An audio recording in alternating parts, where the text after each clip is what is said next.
Hey, and welcome back to the Heal with Grace podcast.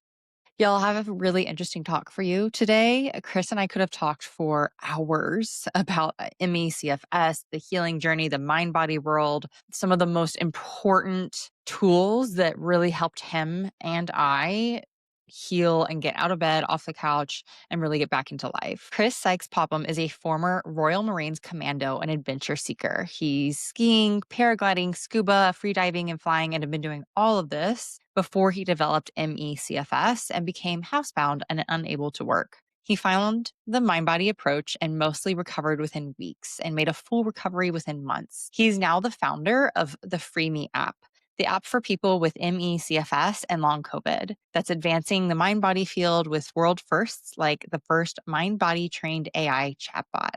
I'm really excited for this episode so that you can really understand not only the gravity of how much ME/CFS takes over life, but then what both of him and I say in this episode of how much we're actually grateful for the journey. I know it's hard to hear sometimes if you're in the middle of it, but it's very true. And last but not least, I want to remind you actually of an exciting new update that I have to the mind body healing method.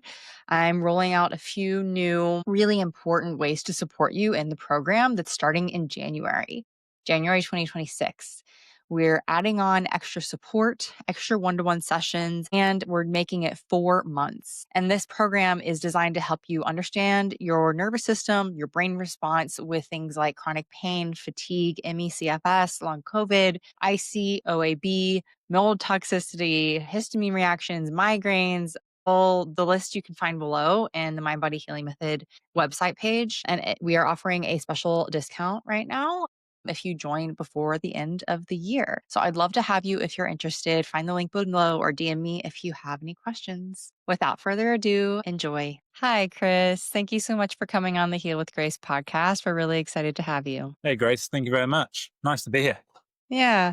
I would love for you to just introduce yourself. Tell us about how you came to this work. I think you have a really interesting background and want to know a little bit more about that. But yeah, just tell us about who you are in this mind body world first. Yeah, of course. Yeah, my name's Chris and Chris Sykes-Popham. I am the founder of FreeMe, and FreeMe is an app for people with ME, CFS, or long COVID, really focusing on fatigue-related conditions. So yeah, good to be Love here. it.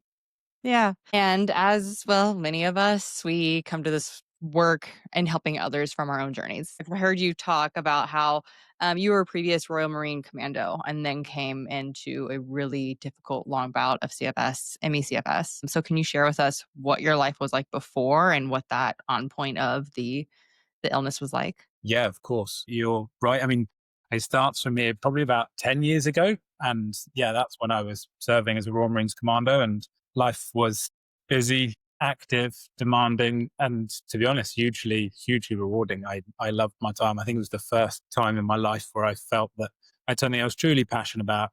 I enjoyed it so much. And it was the first thing I think in life where I felt like everything was all going really well. And funny enough, that's also when things started to not go quite so well. But at first, that my symptoms were not that bad and things were not that bad at all. The first thing I noticed was probably just I would train hard. Obviously, that's part of being a Royal Marines Commando, and it comes with that as a standard. And that's the first thing I noticed. I would do that, and then I would pay a price for a few days. So I would train, and then I would feel, I would say, oddly tired, just start to be a bit abnormal, and more so than other people. I would also struggle to get things done, like the ability to just get through a to-do list as you would normally.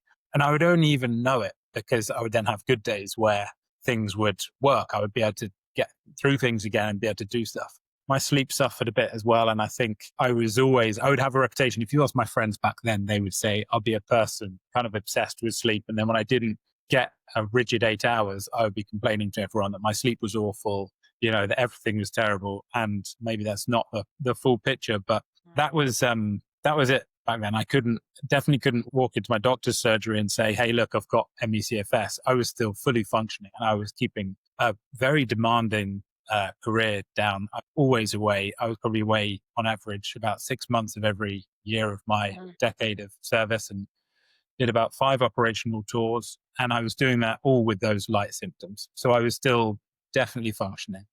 And I left the military on a massive high. It was, as I said, very rewarding. And and incredible. And I left Mm. ready to kind of hit the next challenge and see what I could do in normal civilian life. And that's when things started going really wrong. But it's worth almost noting, what I had been through beforehand. When I look back on my life and I say, okay, well, it's stress on paper. I'd been away on operations doing 20-hour work days, weeks and weeks, if not months on end without having a day off. And I was capable of that. And then it was later that I was ill. And that's interesting in hindsight, maybe something we should touch on. But that's the end of the good part before things got bad. That's actually something I'm glad you noted that. I was going to note it because a lot of times we hear, and I mean, honestly, when I'm assessing clients, I'm assessing, okay, what was going on at that time in your life when you developed Yeah. symptoms, right? Your conceptualization, your perception was this is a wonderful life. You felt really proud to be where you are and hardworking and enjoyed it.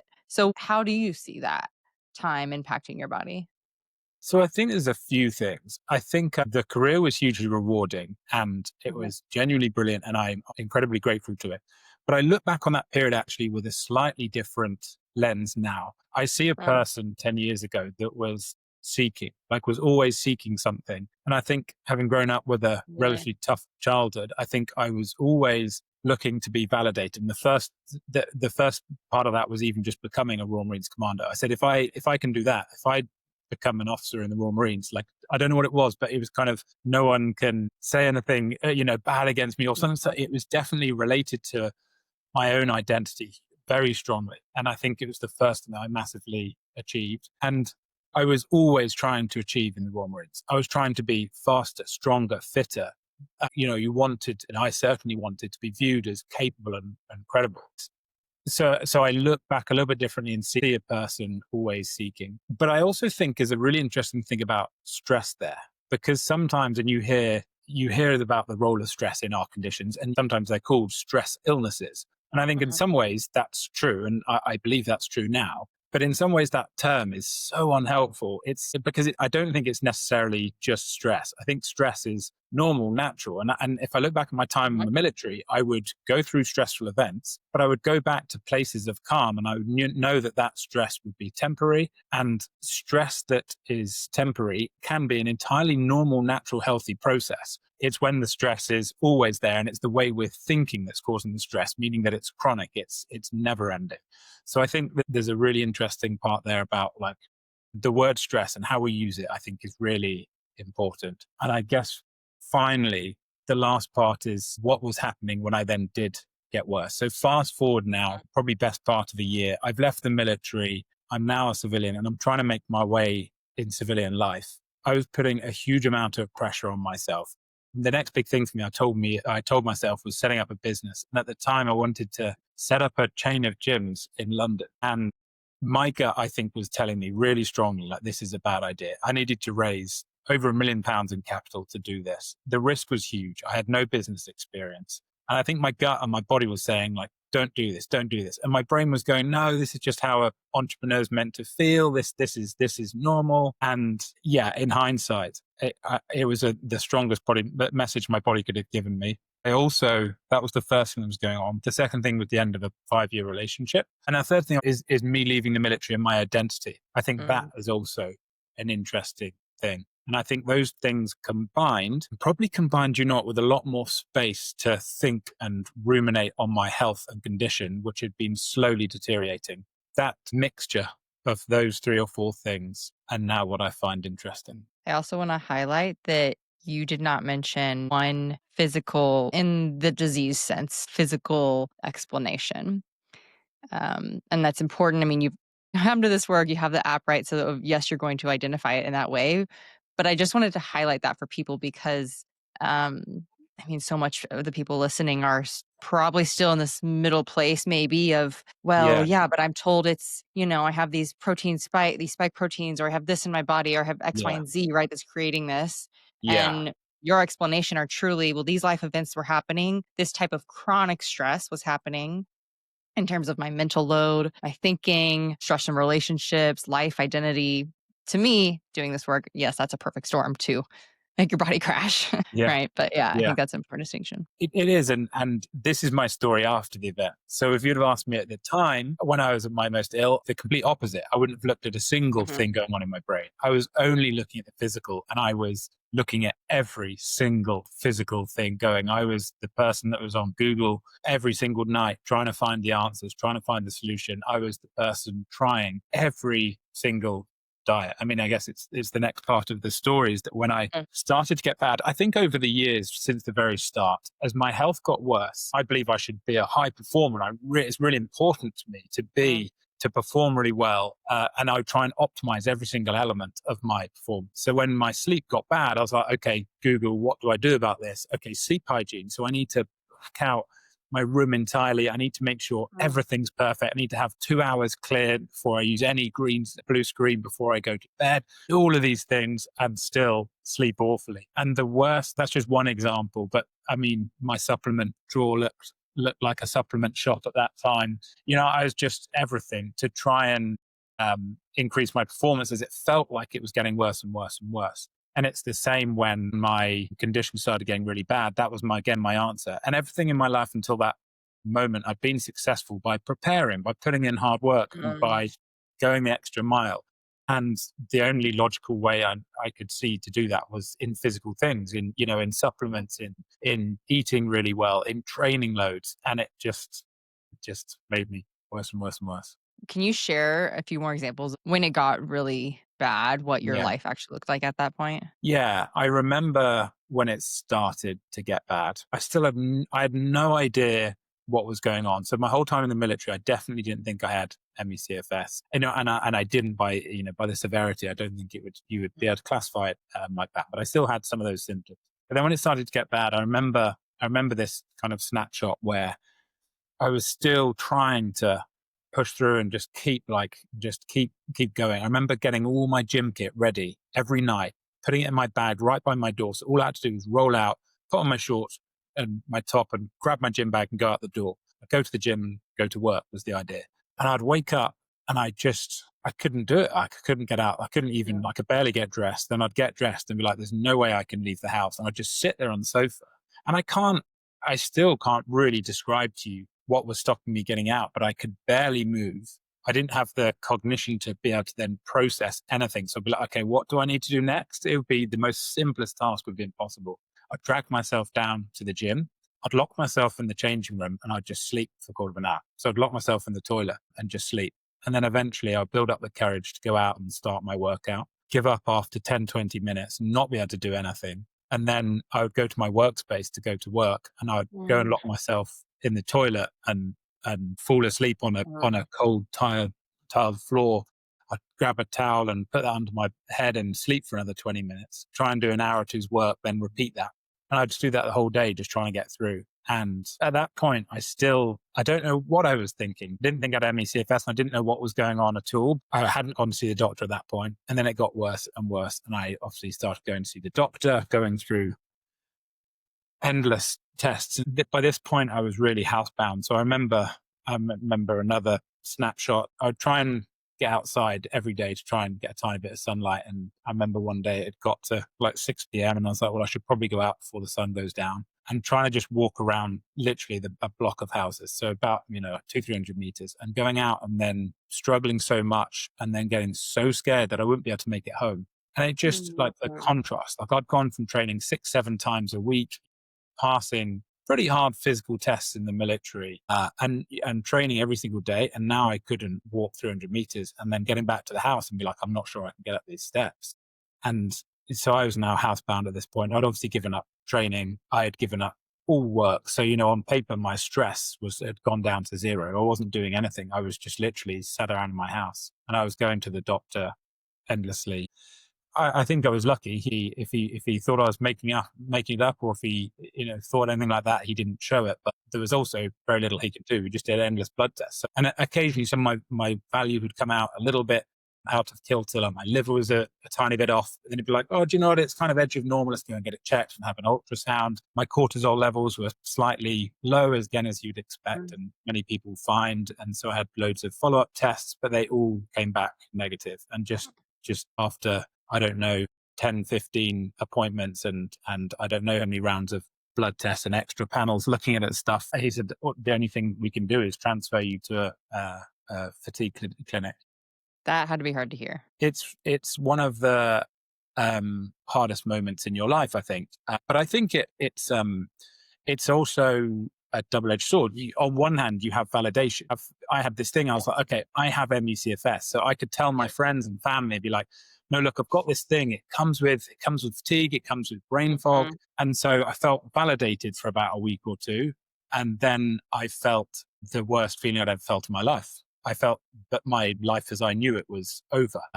I mean, I didn't even touch on it, but outside of when I wasn't doing military things, I'm an active person. I was always skiing, skydiving, paragliding, scuba Mm. diving. I used to fly small planes, but I mean, like skiing was my favorite thing. And I was just through my head, I was just going, I'm never going skiing again. Like, I'm not sure if I can go and visit my family, move around the country, like drive anywhere. I didn't feel safe driving. Mhm. And so, yeah, a little bit of validation and a whole lot of horrendous thoughts considering my prognosis. It's very true where sometimes all we want is a diagnosis. We want a label so bad to identify it, to figure out Yeah, what it is. And yeah, people search forever for that. But then also it ends up just being this syndrome that there's not much for it. It just is what it is, right? And yeah, that's all you do. yeah. There's a Yeah. lot of the labels and the diagnoses we get given are Uh-huh. hugely important, aren't they? Because what they mean for you directly affects your nervous system, I believe. If you tell somebody they have a condition they are going to be stuck with for life, that has an Mm. incredibly low quality of life, and that there's almost no chance of recovery, that cannot not affect the nervous system and in turn actually worsen your physical experience of your condition. I've actually talked about this a little bit in terms of other types of diagnoses, like mental health diagnoses, because I have a little different perspective on it similarly. Because I think Yeah, when you give yeah. someone this, I was given one at 13 years old, like depression, that's just your brain. You're going to have that forever. I became way Wow. more depressed, way more suicidal. Yeah, And yeah, I think it's the same thing. It just becomes this, then you're hopeless. And what's yeah, the point in a way? yeah. I Yeah. mean, I don't envy the task of any health professional because you've got to validate the experience Yeah. is one of the most horrendous things going. So you've got to validate that. But it's a tough call and it's a tough moment. It doesn't matter whether you get an official diagnosis or not, but the point when you realize you have that condition or you decide you have that condition is huge. Yeah. Okay. Yeah. So then what was the point from there that you found something that worked? You found Mind Body, or what did you find actually from there that So made I a shift? actually found another app, which is the Okay. start of the story of FreeMe, but I found the Curable app, which is designed for people with chronic pain. And Yeah. Curable is brilliant for that. Mhm. And I'd actually found a couple of other things that might have planted seeds, but that was the first thing. I've been going through this phase of trying everything, giving up I mean, in fairness to some of those diets, maybe they would have worked because I can't even tell you because I would kind of eat something and be like, right, I need to cut out gluten, whatever it was that day or that Yeah. week. And then Yeah. like 2 days later, I'd be like, yeah, no, it wasn't that. I'd crash again and be like, well, that didn't work. And so I didn't even really give them much thought. And I was in that place where I was at my lowest ebb and I think I was ready and open to receive anything. Mhm. But I think I had some challenges. So I saw these adverts that said like people have been using this for CFS or something. And at the same time, I think a friend had mentioned it and had talked about it. But you can imagine kind of what was going through my head. I definitely had, and it was relatively short. It was like a few days, but this period of kind of deep skepticism. And in fact, I don't think it was hugely against it, but I wanted to know that it was true. And you go through that journey, don't you? The first thing it's saying is that what's going on in your brain can affect your body. And you're like, okay, well, can that be true? And you Google it and you're like, well, yeah, obviously. We know that we get goosebumps when we watch the Titanic. We know that we see and salivate before we even eat a burger. I know I do. Mhm. So I'm like, okay, yeah, cool. My brain can affect my body. But, Mhm. thanks. It's a bit of a leap from goosebumps to not being able to move. Mhm. And so you're like, okay, cool. And then you start to learn about the nervous system. And I remember I was still, as I said, in that Google phase, and I would just Google everything. I'd be like, can a dysregulated nervous system contribute towards this symptom? They'd be like, Mhm. yes, it can. Like, can it contribute towards this symptom? Yes, it can. And I was just going symptom by symptom by symptom. Okay, well, what about brain fog? Because that's nothing to do with it. What about my cold hands and feet? It's a really random one, but I always get cold hands and feet ever since I've been ill, even if I'm in the middle of the summer in a hot room. What about this constant low level cold I've got? And you're like, yeah, of course it can, but that's its job to do all these things. That's its job to control the whole body. Like that's what it's designed for. And so within a number of days, my skepticism was decreasing, but it was also because I noticed the effects super quickly. I wouldn't have admitted at the time. I had no idea what fear was, and when people talked about responding with fear, I was like, I'm not scared, but I don't think I knew what any of my emotions were. Mm. And so I had no idea, but I was the definition of responding with fear. As I was getting worse and worse and worse, every time a crash would come on, you feel awful, don't you? You feel terrible. And because I was getting worse and worse and worse, every time one come on, I'd be like, well, is this my new baseline? Like, how many days am I going to be out for? What does this mean now? Like last time I couldn't move and could barely get to my sofa. So what's this one going to be like? And I was responding with so much fear. I was catastrophizing every single time. And I didn't realize with it. I realized I was doing it. And this app was telling me these things. And I was like, no, that's not me. But yeah, I'll keep open-minded. And then a few hours later, I'd be sat on the sofa or trying to cook a meal or something. I'd be like, do you know what? Maybe I am actually responding with fear. And that one for me, like how I responded to my symptoms was huge. And some things take me a lot longer to kind of rewire my brain and come around to a new way of thinking or thinking in a new way that's more positive or helpful to me. But that one was super quick. Something in my brain decided that if I didn't respond with fear, if I didn't catastrophize and was able to stay relatively calm, if I was able to meet them with my symptoms with curiosity, if I was able to accept them a little bit and just say, well, yeah, maybe they'll get worse, but maybe they'll also get better. That could be then they yo-yoing, like the up and down, pretty much stopped straight away. And that was the evidence I needed to keep going. It's so interesting what makes that shift for people. The fear Yeah. is huge one. I mean, Yeah. symptoms will continue to persist if we keep having that fear. Yeah. Fear, fight, frustration, right? Yeah. Yeah. Why do you think it was that for you? Did you recognize learning to work with the fear and symptoms decreased, or it was just a light bulb? Why do I think it was that one that I noticed, or why do you think I had that one? Or Why was it that that recognizing fear increased your symptoms was the shift for you to kind of, I'm guessing you didn't say this word, but kind of buy in and keep doing yeah. this work? I mean, the first thing was because that making that shift got me honestly to like 70-80% capacity. Like it was Yeah. instant evidence. It was like, okay, if you study 200 people who have recovered, they Mhm. all have 90% of them share the same story in different elements. So mine came in that particular order, and we know for other people it's the other way around. But very much for me, it was my immediate kind of response to my symptoms got me a huge amount. And then afterwards, I went away and did all the other parts that we would know and recognize as part of so many of these recovery stories. The harder work on maybe considering my past and my childhood in different light, how I process emotions. I couldn't have told you probably that anything about emotions. And I was certainly expressing my emotions. And aged 38, I've now learned a different way. You mentioned identity earlier Yeah, around you recognize probably that leaving the military, I mean, of course, your identity was wrapped up in that. And we know so much that this work makes us question our identity from so many different angles. yeah. So, where did that fit into your journey? Did that come a little bit later? Did you recognize that early on? I think when I was leaving, when you leave the military, people tell you this. People say, by the way, it can be quite tough. And they can't always put their Mm, finger on why. And mm, part of the reason I wanted to leave the military was for that reason. So that my identity, I didn't want to always be, I think I had a healthy recognition relatively early on, actually, that it might not be a good thing to have your identity wrapped to a single thing. But I think that was because it'd been the first thing in my life where I truly felt fulfilled, something I felt good at. That wasn't school for me. I think had a childhood where I was dysregulated most of the time. I wasn't really interested mm. in school. I think I had some of the capacity to be good, but I don't think I was interested in being good. And so the military gave me a really strong identity, which was brilliant in some ways, but being linked to it, being linked to it makes it really hard when you suddenly don't have it. And when someone asks, what do you do? And you go, I am Chris. I sit at home all day. And that's a tough part. A part that's related and interesting is when you tell people you have MECFS, it's a hard thing to say to people, and you're wondering, at least I was, what does this person think of me?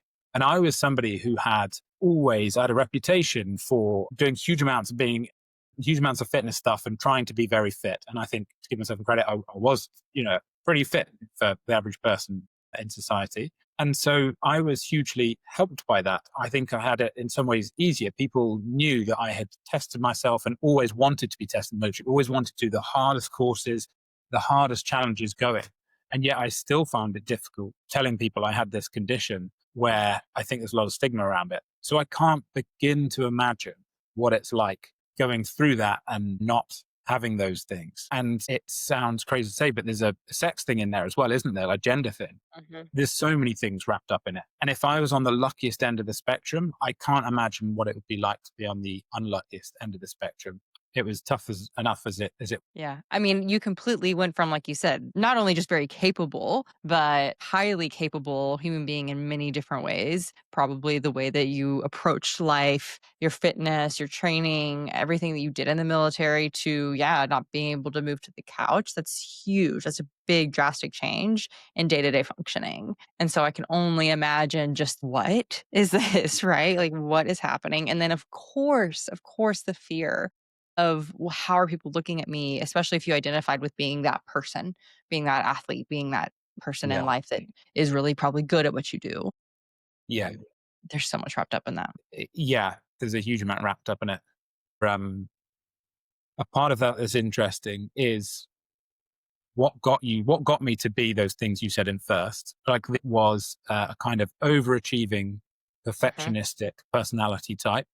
And somebody who, as I said, was always seeking and maybe trying to prove something to themselves or others. And when you try and take those approaches that had in some ways allowed me to be very successful and then applied Mhm. it to me being ill, it's the worst combination going. And I'm sure we must see that. And I'm sure you must see that hugely in your coaching. Do you think there is a personality type for these types of conditions? Yes, very much so. I do too. Very similar people and everyone. My group program, I mean, we resonate all the time with the same characteristics that you're describing, obviously shows Yeah. up in different ways for different people. But then Yeah. also, and point this out and then ask you how you saw it for yourself, that then it starts to apply to our healing. We approach our healing and our Yeah. recovery from this sense of achieving and making it perfect and having to do all the right things. And if we don't, we failed or we missed something like gluten. Or if you're in mind body work, well, okay, I didn't express my emotions enough, or I didn't meditate enough, or I didn't, Yeah. that happens then Yeah. too. Yeah, How yeah. how did that We show up for sometimes you? see it in the app. Instead, in the app, we see it through someone who will sign up and do the entire program like in a week or something. And you're just like, no, it's not quite the point. You want to Yeah. find out about a concept, learn about it, think about it. It takes some people like a week or 2 weeks to become remotely aware of these things and then start to apply gradual changes. And if you apply a new concept every 10 minutes and try and implement it, it's like, I've done it, done the whole program. Not quite. That's not quite the way forward. I couldn't agree more. You just have to speak to enough people with these conditions to see those traits over and over again. How Yeah. long would you say we know recovery isn't always linear. So one, I kinda wanna know what your journey has been with recovery and how Yeah. long on average or estimate that's been. Yeah. So I was rather lucky at that shift for me, helped me so much. Mhm. And so within a few weeks, 2 to 3 weeks, I was up at like 80%, Amazing. and up and functioning so well. Even though I still got light symptoms at that point, didn't have the extreme up and downs. And my Yeah. fear had subsided hugely because that change was so I'd gone from months and months and months of being terrible to suddenly being able to do things again. It took time for that to normalize. It took several more weeks and months for that to normalize. And then having had all that proof and evidence, and then, sorry, you enter this world, don't you? And then you realize, oh, actually, this is a thing people do. There are hundreds of people who have recovered. And I had no idea. It was only after I recovered that I found one of my favorite resources is Raylan Nagel's YouTube channel, because she now has over Mhm. 250 people. And I found that after I recovered, and I was like, what? There's hundreds of people who recovered. In fact, I think I'd even heard of her before, but I hadn't really, like, I don't know, put two and two together. And then you realize suddenly that there are hundreds of people. It is a thing that happens. And that combined with the progress I'd had meant that I had the motivation to then do the rest of the work. And for me, as I said, that was stuff around, okay, well, more into the personality types, like which ones are affecting me, which ones am I and which ones aren't I. It was a different look at my career and everything that had led up to my illness. It was a different look Mhm. at my childhood. Before then, I would have just told you, well, yeah, I had a slightly tough childhood, but I'm really grateful for it, and it made me who I am today, and etc. etc. And we don't need to apply deeply unhelpful labels that are overly exaggerated anyway, but we also don't need to downplay what we've been through. And it was that exercise, which I can't remember, is it Dave Clark? We talked about it, but where you write down all the things that you went through that you might not want your own child to go through. And when you write it down like that, that to me was pretty illuminating. I was like, okay, like I've actually got quite a long list. So reevaluating my childhood was useful. I think it explained a lot about the next 20 years, funnily enough. And I touched on it before, but emotional suppression, it's not something that's taught when you're training to become a Royal Marines commando. It's not something that's typically encouraged. And so in my 30s, I remember reading that you feel emotions in your body. And I was like, what? What are you on about? Like, I've never felt any single emotion in my body. I was like, how can that like help my nervous system? And it's one of the most studied areas we have, isn't it? We know very well that suppressing emotion, suppression and repression both keep the nervous system in a state of fight or flight. So that was huge. And I had to literally learn to feel it. Emotion will come on, recognize it, and be like, oh, I think I'm experiencing an emotion. What is it? What's it telling me to do? That was useful as well. And so over the next few months, I don't have a definitive point, but I don't know. By 5-6 months, I was made the jump from 80 to 100%, and I've been symptom free since. I'm fully recovered, and people have different views on it, but I personally believe it's a really good thing to go out and test yourself occasionally. I like getting out there and living my active life, and everything I do is like a little piece on my evidence list still. It might just be in my head, but I'm like, okay, well, if I can do a week of like walking up mountains on skis or whatever, or if I can run a half marathon in a pretty good time and then wake up the next day and have no symptoms, like I'm gonna bank that and be like, okay, so I'm actually okay. Like I'm in a good place. And we all, if you've been through the experience we've been through, when cold starts coming on or you experience normal tiredness, the odd thought is going to come up and be like, what if you've got this new mysterious illness? Or what if you're going to go back the next day and your brain does that to you, doesn't it? And you can be like, okay, well, I've actually got this log of 100 things that I've done since, and I know I'm fully recovered. But that moment is when you realize you're going to be able to recover again and get your life back. That's also pretty huge. It's something you can grab onto. There's hope there. There's the evidence there Yeah. that, I mean, it speaks just volume. I'm actually similar where I didn't know much about the recovery world until I was actually more in recovery. It wasn't until Yeah. I started really doing it professionally that I was like, oh, there's all these resources. There's these Yeah. podcasts, YouTubes, and yeah, It's why is that? There's something about the communities you hang around in, isn't there? yeah. I Yeah. mean, it's just once you're in it, I forget how much I'm in it now, right? It just is my life. Yeah. It's Yeah. normal. But if you're Yeah. not, there's so much else out there to go into in terms of the physical realm and clean non-toxic world and everything and functional world to Yeah. try and help you, and that's so much more rampant, and this is a Yeah. tiny little corner of our It is. world.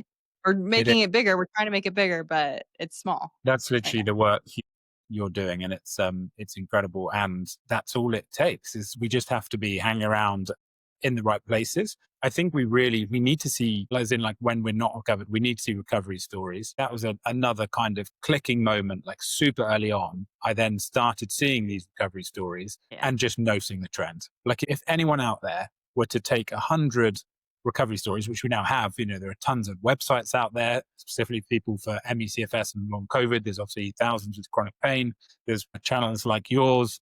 There's so many amazing resources. You just list out 100 and then go, what are the commonalities? Like, what are these people all doing? And you're like, okay, this is the answer. But I was the same. Like, come at it afterwards. You come at it when you are recovered. So maybe Yeah. this might change that. Yeah. Because working with fear was so transformational for you, Yeah. can you identify a couple different things you did to work with fear that helped you gain those first week or a few moments of confidence that, oh, wait, this helps. I'm feeling better. What did you Yeah. do? Yeah, definitely. I think the first thing is simple. It's noticing it. It's Mhm. noticing it, recognizing it. And I say that because when I was first told, "Oh, you're responding with fear," I'll be like, "What are you on about?" Like I didn't recognize it in myself. These things become so normalized. They've always been there. It's like a fish swimming in water. It doesn't know it's swimming in water. The water's just always been there. It's these patterns that are running on autopilot. They're constantly there. And they're not providing you with one solid, massive, noticeable dosage of stress. It's like these constant micro doses of Mhm. stress it's causing. And so just noticing that you're responding with fear, like when the symptoms are coming on, that's the key part. When you notice a symptom or you notice it's got worse, the thoughts that are coming up in your head, what does your internal narrative sound like? That's huge because then you're catching it. And honestly, I think that's the hardest part of the battle. The next is like, okay, what do you do? And what did I do that helped me? I firstly just had this recognition that if I don't respond with fear, I can actually reduce and change what's going to happen next. I can actually reduce physical symptoms. And being honest and direct with people, that's what you can do. There's lots of people telling you that you can't change the way a crash is going to happen. That's Mhm. not true. Like our nervous system can control every aspect of the body. There is no condition which it cannot change your experience. And ours is one of the most ways in which it can most powerfully change it. So use that knowledge, I think, or that having that knowledge really helped me to say, okay, well, if I don't respond with fear, this is bad. The next, I think there are probably some like direct tools you can use. I found, I don't know about you, but I found almost sitting mindfully with my symptoms. So if I constantly was going into this spiral panic and I recognize it, I would stop and I would sit on the sofa and I would do nothing other than just focusing on the almost like somatic tracking exactly Mhm. on my symptoms. I'd be like, what do these really feel like? And really get curious about them. Like, and doing that, so you're paying attention to them. And then what would normally then happen if I do that subconsciously, I'd be like, oh God, here's this new symptom. Like, what does this mean? Like, this is going to end badly for me. How bad's this crash going to be? And by doing it mindfully, by deliberately paying attention to the symptom and literally doing nothing else, I've been sitting there and focusing on it. I'll be like, here's this symptom. It's uncomfortable, but it's safe. I'm going to allow it to be here. I'm going to give it space. I'm not going to try and make it go away. I'm just going to watch it and observe it and do that through a lens of safety. I'm now looking at it a different way. And those thoughts are then very different. And by saying, I'm not going to try and get rid of it. And it's not saying you don't want to improve long term, is it? It's saying, Mhm. in this moment, I accept you. I make space for you. You're no longer fighting it. So your nervous system is calm. And you've switched it from kind of fear to curiosity. And I would try and do that. I'd be super curious. Like, this is really interesting. What does it really feel like? Where is it in my body? Where is it moving? So I do that as a deliberate practice sometimes. And then I would try and apply those same principles throughout the day. I'd be like, okay, there's a symptom. Be like, oh, okay, there's a symptom. I'll look at it for a while and then I'll go back to my normal business. And I also, this is an interesting one and one I'd like to ask you about. I think there is a role for refocusing. And by refocusing, you mean symptoms come up and then you're like, okay, I'm now going to focus away on something else. And some people might say that feels almost like they're gaslighting themselves. They're ignoring their symptoms. And I don't think that's necessarily what it's about. For me, it was not about gaslighting myself. I'm not ignoring my symptoms. I know they're there. I can acknowledge them. So be like, oh, symptom up. Hi, symptom. I acknowledge you, whatever. I'm not like kidding myself. But I also don't need to put my searchlight of my attention and just focus it on that symptom for the next 2 days and worry and panic about it. I'm going to try and actually get on with my life. Again, not saying back to go out and run a marathon at all, but like doing Mhm. meaningful activities for my brain so it has something to do that isn't just sat around worrying, catastrophizing, panicking about the symptoms is a good thing. We know that's a good thing. So that's what I found helpful with fear. Yeah. I would completely agree with all of it. I'm that person that's had all different types of neuroplastic symptoms, started with pain, then fatigue, all the things. And fatigue was the most confusing one for me because a lot of the other tools that I used for other symptoms and specifically pain didn't yield the same results. And so I Okay. had to kind of look at it differently and being with it. And I like to call opening to it or inviting it in, being with Yeah. the fatigue, with the Yeah. sensations of fatigue all over the body or brain fog, whatever it is, not resisting it essentially, like working with the Yeah. resistance towards it. That was a Yeah. big one. And Okay. then when I do like the second part of that what you mentioned because we don't want to focus on it all the time, right? Then we're giving it almost like too much focus and too much power because we Yeah, know the more we look at something, the more we see something, the more we're always going to go towards that. that's a good way So of putting it. once you can allow it and open to it and be with it without judgment, without fear, it's not perfect every time, right? But sometimes you can kind of feel that like, okay, all Yeah. right, maybe it's intense, but you can be with it. You're really well explaining the nuance between it because in some ways I said sit there and focus on your symptom and do it through a lens of safety, and Mhm. then we're also saying, oh no, don't focus your whole life on it, but is a little nuance. And are Yeah. we, would you agree, maybe we're both saying that we're trying to avoid unthinkingly constantly focusing on it where it then leads to the fear, the worry, and the anxiety? Is that? Yeah, so I call it a fight sometimes with we don't realize what's happening. It comes on and we're Yeah, like, "Oh, what am I yeah, gonna do? How am I gonna do this?" Right? There's the fear. yeah. And if we can see how we're fighting it and open to it, there's more allowance for it to be there so it's not continuing to basically fight you and be like, "No, listen Yeah. to me. See me." You know? I'm gonna Can you make you tell me crash more? harder. Can you talk to me more about allowance? You said allowance, and Mhm. I think allowance huge as well. And but I wonder if we have the same definition. What does like allowing mean to you? Yeah, I see allowance as seeing this symptom, we'll say fatigue, Yeah, as it's a part of you. You don't always have to be I know some people talk about try to ask it what it needs or what it's saying to you, and I get sometimes that's yeah, hard. I don't yeah, always really get that. I mean, for me, that was yeah, really difficult. But even just seeing it as a symptom that is just wanting to be paid attention to. And yeah, so when we can allow it to be there, doesn't mean you have to like it at all, yeah, right? It can suck, but you're not fighting it. You're not fearing yeah, it. You're not pushing it away. That's kind of how I yeah, see definitely. allowance. Yeah, I think it's also closely related to the idea of acceptance, right? And I think they're broadly the same thing. It's well, they're both avoiding the fighting part they're both stopping us fighting our condition, and we see that, don't we? And I'm sure you see it a huge amount in your work where people want so much to get rid of their condition, bind by the things with the personality traits we spoke about earlier, like perfectionism and overachieving. So, like, okay, to get rid of this symptom, I'm going to wake up every morning and do 3 brain training exercises. Then I'm going to meditate twice, and then I need to see the sun. And I've got all this list, and I am going to recover. It's how do you actually, genuine question? How do you speak to somebody that you see in that kind of mode? That's the kind of person fighting it, isn't it? That's like, right, okay, I Yeah. need to recover. What do you do meeting people in person, working people, or face to face? Yeah, I do definitely see it a lot. I usually talk about how it one, it won't go perfectly. It just Yeah, can't. It's not that simple in the way of, okay, you do 1, 2, and 3 every single day, then you will get better in a week or 2 weeks or 3 weeks. I mean, talk yeah, to anyone on this journey. That's just not how it works. And often the times we do that, we're actually bypassing what we really need, right? The same idea of, yeah, okay, if you're sitting there trying to pay attention to your body and feel the symptoms and you're just trying to like get through it so that it goes away, it doesn't fully go away. It doesn't work like that because you're actually just bypassing the actual experience of being with your body. So, I yeah, talk about it in that way yeah. too, because that can Mm. show up. Yeah, that's useful. And also, I guess, links in with what we were saying about making space for it. Saying, like, I know Mm, you're not necessarily that, that you want it there, and not that you don't want to recover. But yeah, here in this moment, you're like, I'm going to make space for you, and I'm not going to fight you, and I'm going to accept you. That's exactly. pretty key, right? That's pretty key. And then for your third part, I think that's really important to note, okay, so we do that, be with it, maybe feel a sense of presence with yourself. And Yeah, then also the other part that we forget to talk about a lot, or I think people forget when they're in the journey because they're focused so much on the work, right? Let me do the work, that we yeah, forget that being in your life, doing things you enjoy, looking forward to yes, things is so yes, important. Your brain we want you to yeah, keep looking towards that. yeah.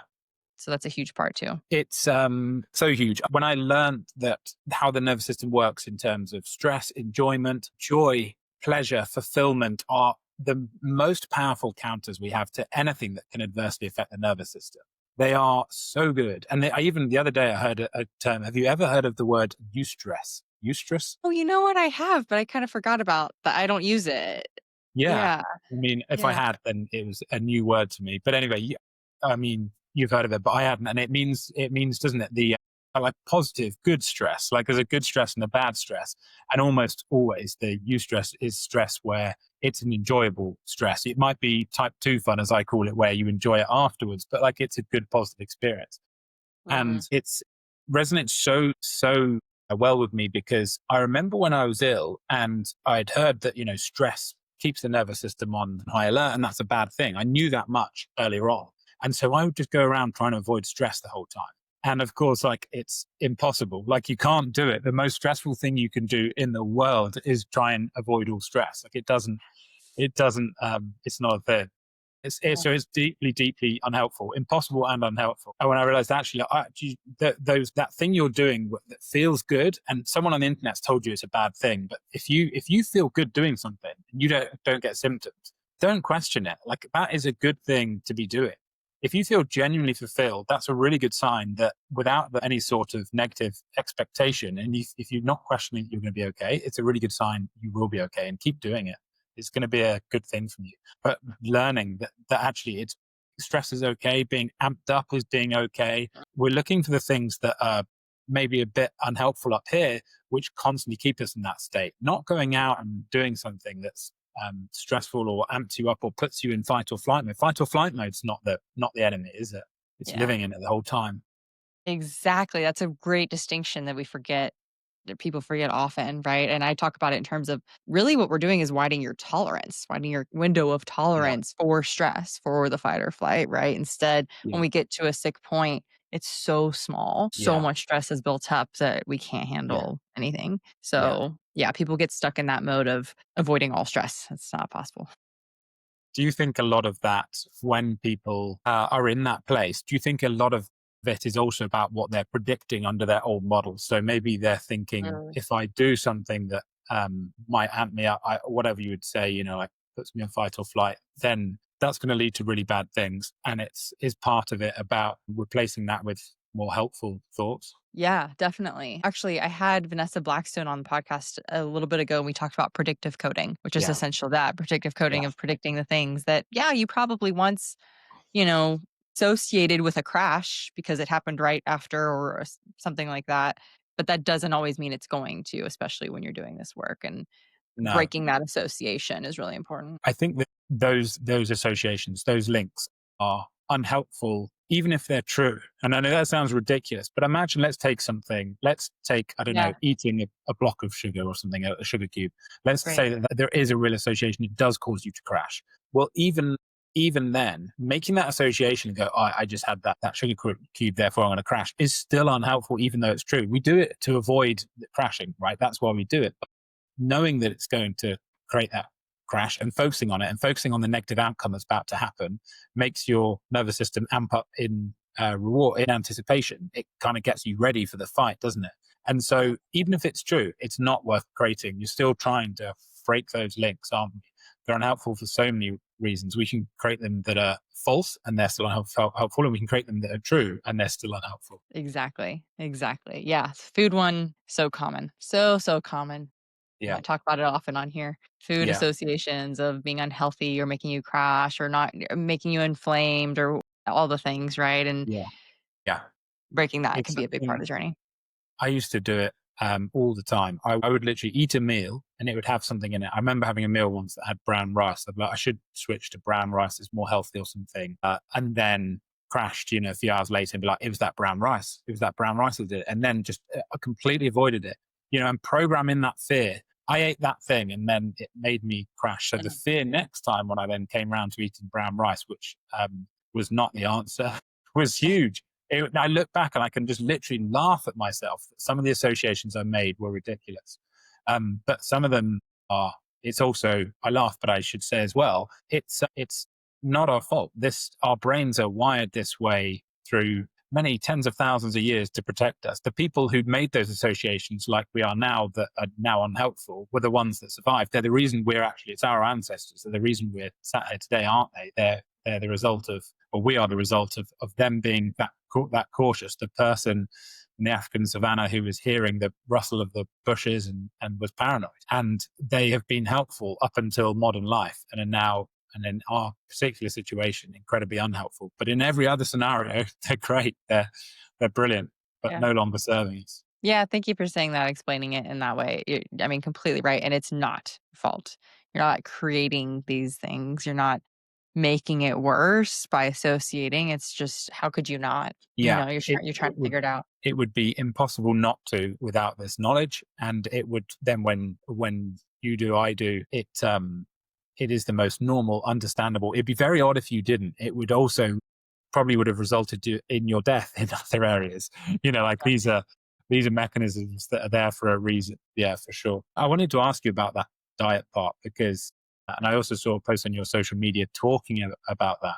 And I guess also with your experience in some of your, before you worked more with fatigue and chronic pain and stuff like that, some of your previous experience, the interplay of diet and trying to be really healthy and eating well and the mind body world. Could you talk a little bit about what you think about that? Definitely. Yeah. So I have strong opinions because of all the different worlds I've been in. So Mm. yes, I was in the eating disorder world where I myself and went through eating disorder recovery and then also became an eating disorder therapist. And we really focus on um, intuitive eating, and all foods are safe. They all provide certain nutrients and different things for the body, right? Fat's not bad.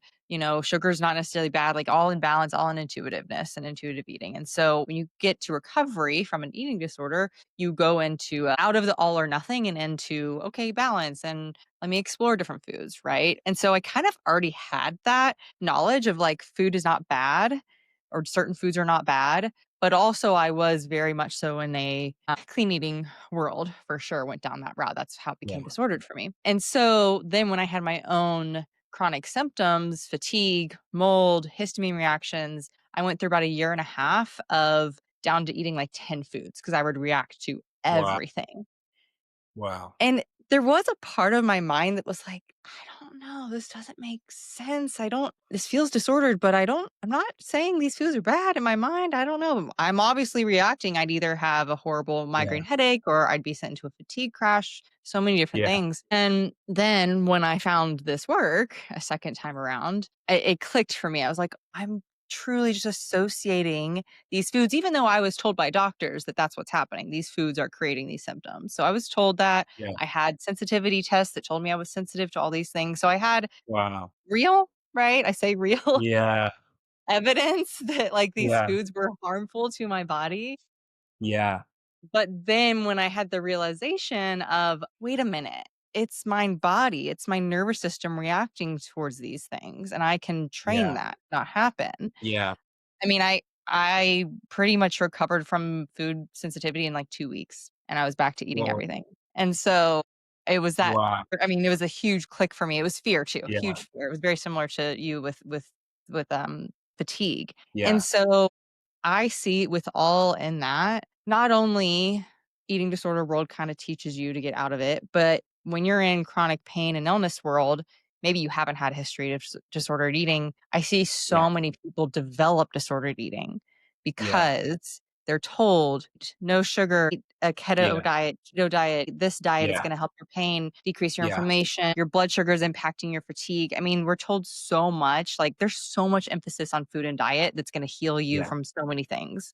When reality, I can't remember the exact number, but I saw this graph one time of actually what percentage of food impacts our health, like, it makes up our health, right? And it Um, was, I don't know, 12% or something, or yeah. 12 to 20%, something like that. Yeah. And Yeah. I was just like, yeah, exactly. Like, of course, food's important. I'd like to Yeah. nourish my body with food. Yeah. But when we put so much emphasis on it and we're told so many times that these foods are good, these foods are bad, and there's so many trends with food, it just, how could we not get all confused It's and associate yeah. negatively, you know? It's that, and do you think the other element is the pressure? So the associations, like if I eat this, Mhm. this bad thing's going to happen.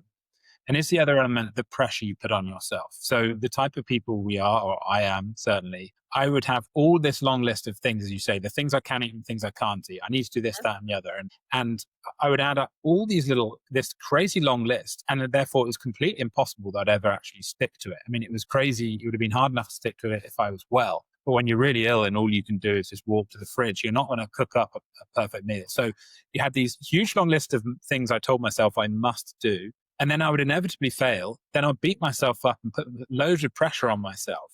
And at some point, the benefits that you gain from eating healthily are far outweighed by the effect on your nervous system of all that pressure you're putting on yourself. That's, I think, Exactly. maybe the other part of it. No one is saying, I come from the same background of I was always eating. Some of them were extreme. Some of them were I was just trying to eat healthily to optimize my health. But a number of, so many different diets and so many different inputs that were confusing to me even at the time. I believe eating healthily is healthy. No one's Hmm. questioning that for a second. Yeah. What I think you're saying is that when we get to the point where we add so much pressure on ourselves, we're less likely to stick to it because we're almost guaranteed to fail and enter some cycle of beating ourselves up, then setting another ridiculous goal or whatever.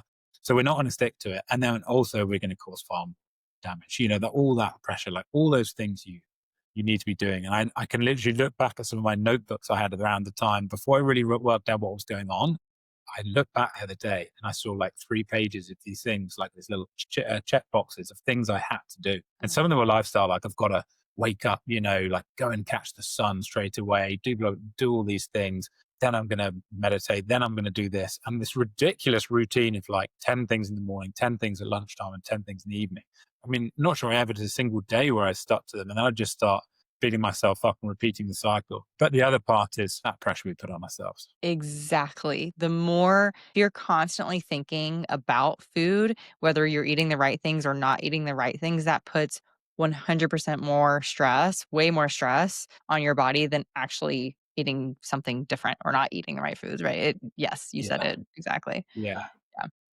Can I ask you one final question? It was another thing I saw on your social media, which I thought was really well written and just it's an interesting thing, which you obviously had fatigue as well. And I think it's something you face in that world, but you had written about when to push through. And I think maybe the title was deliberate, like when to push through and when to Mhm. hold back, I guess. And I think it's linked in with the whole pacing thing, but Mhm. what's your take on it? Yeah. So I actually did create a different podcast episode on it too because it's Is it- I mean, I'm sure you grasp the question all the time. Well, my answer is that I don't have an exact science. I don't have an exact 1, 2, 3 step to figure that out. But I do think that it comes with some trial and error and how much pressure are you putting on yourself? So if you Yeah. wake up and you're like, oh, I'm really tired. Is this a normal tired? Or is this like a fatigue crash tired? Right? Sometimes we have to go through some trial and error to kind of understand that. And I also think that the more you do this work, the more you get to know yourself a little bit more. And then you know the types of symptoms that your body sends you or the feeling of Yeah. the symptoms that your body sends you. Again, it's not always exact. We can't always know 100%, but I think you get a little bit better at it. What happens though is, I mean, pretty much what we've been saying is maybe it is because you just didn't get as much sleep as maybe you needed and you've had a long week and that's a normal type of fatigue, but there's a lot of fear around it, right? There's a lot of Yeah. pressure around it. There's the fear of, is this going to be a crash again? Or is this what's going to Yeah. happen?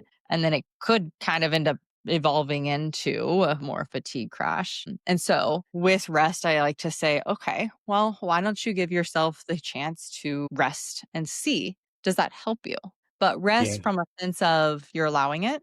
You're not shaming yourself. You're not thinking, oh, I Yeah. should be more productive, or I can't believe I'm not doing this, or, I had to cancel this and I'm not going to get enough done. That's not rest. That just keeps Yeah. your nervous system on high alert. If you allow yourself to do that, and all right, maybe you feel a little bit better by the end of the day or whatever that rest looks like for you, then you know. If not, and you're still in a crash no matter how long you rested, we know that's fatigue crash. Yeah. Um, yeah. Yeah. I think, one thing that stood out, my cat has joined me, and this guy Hey. knows very well about, like, he doesn't he's not thinking about when he's resting and No. when he's not. Like, he's a mind body expert. One thing you said that stood out to me is that how are you able to respond to what you do?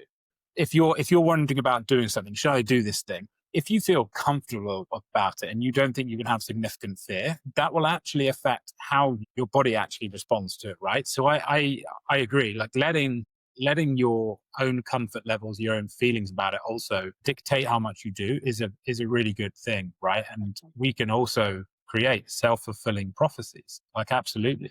If we think doing this thing is going to cause a crash, then it can absolutely exacerbate that experience we then have. It's linked in with pacing, and I think you can really do pacing wrong.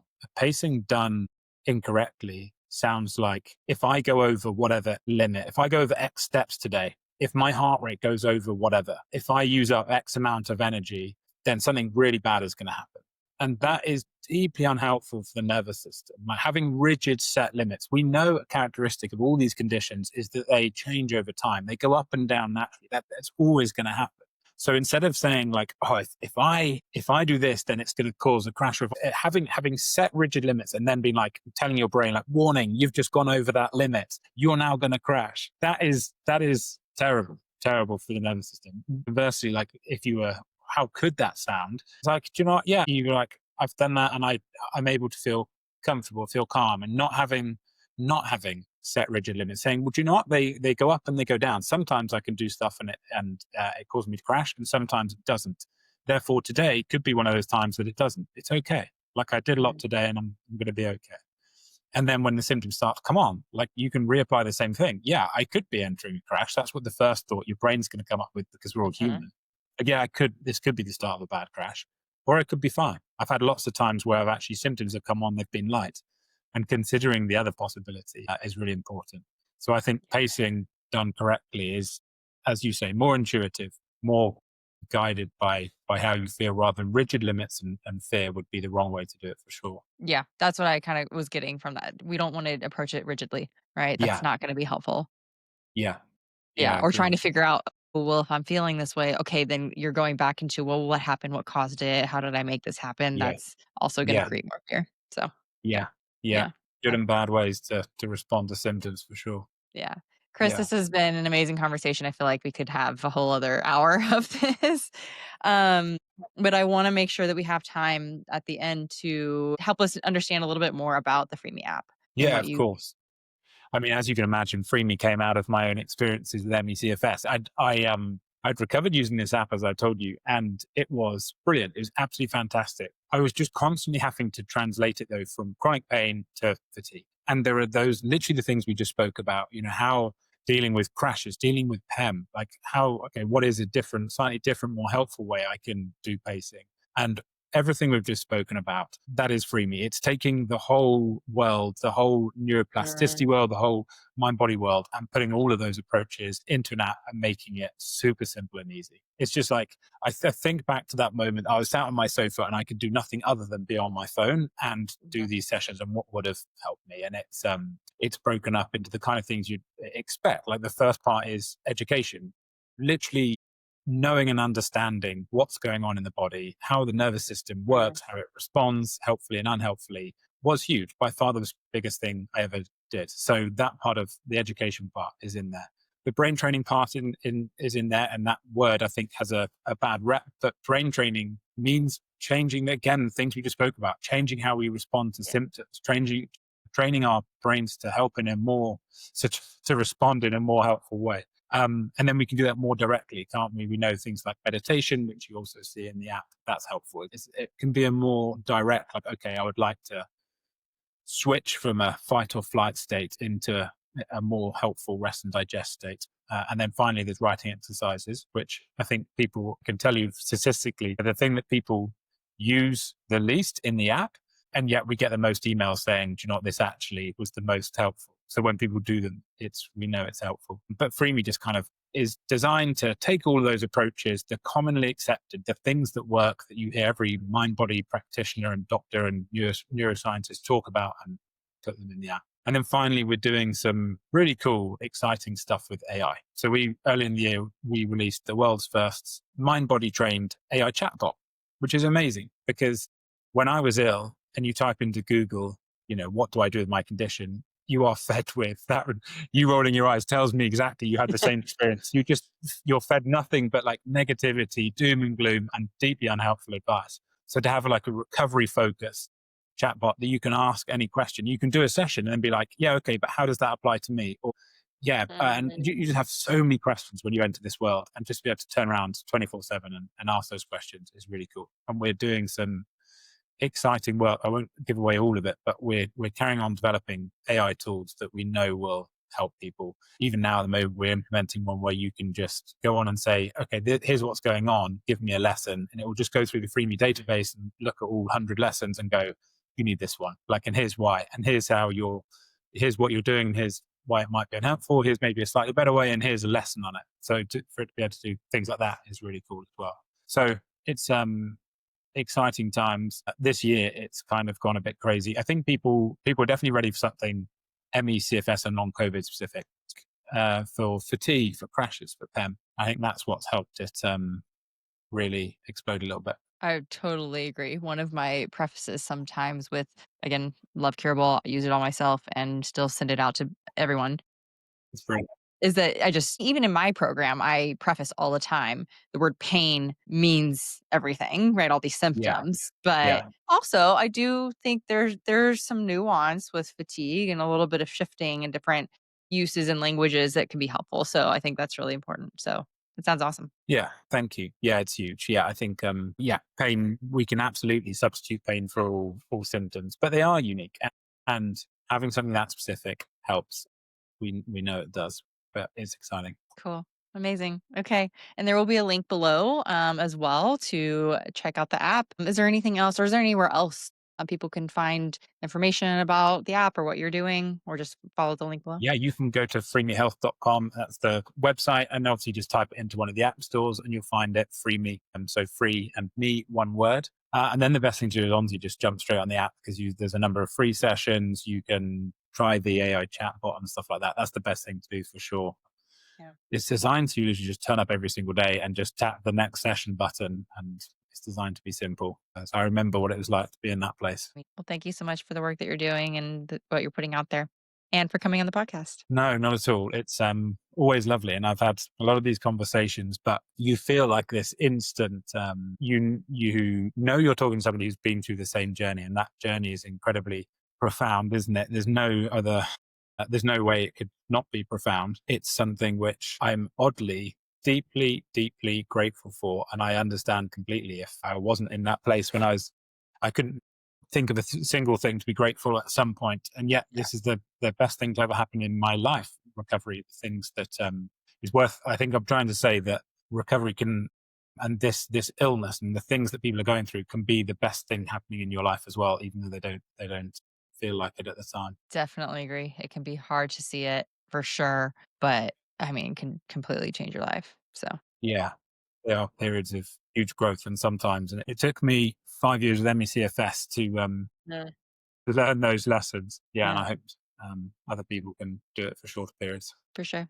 All right. Thank you. And we will see you on the podcast.